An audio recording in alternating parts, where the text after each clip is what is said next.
Peshawar high court میں P T I کے motor وے اور جی ٹی روڈ پر احتجاج کے خلاف درخواستوں پر سماعت ہوئی۔ عدالت نے سڑکوں کی بندش پر شدید برہمی کا اظہار کرتے ہوئے چیف سیکرٹری اور آئی جی خیبر پختونخوا کو طلب کر لیا ہے۔ پشاور ہائی کورٹ میں پی ٹی آئی کے موٹر وے اور جی روڈ پر احتجاج کے خلاف درخواستوں پر سماعت ہوئی ہے۔ عدالت نے سڑکوں کی بندش پر شدید برہمی کا اظہار کرتے ہوئے چیف سیکرٹری اور آئی جی خیبر پختونخوا کو طلب کر لیا ہے۔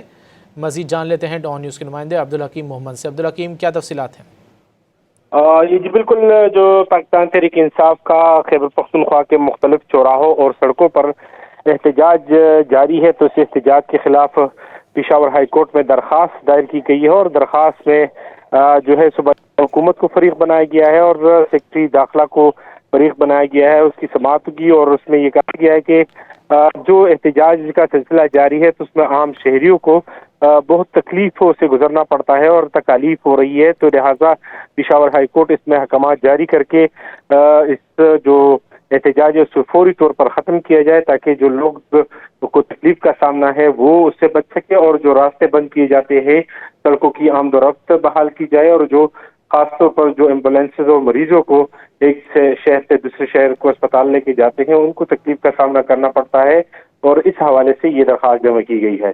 بہت شکریہ عبدالحکیم محمد ان تفصیلات کے لیے۔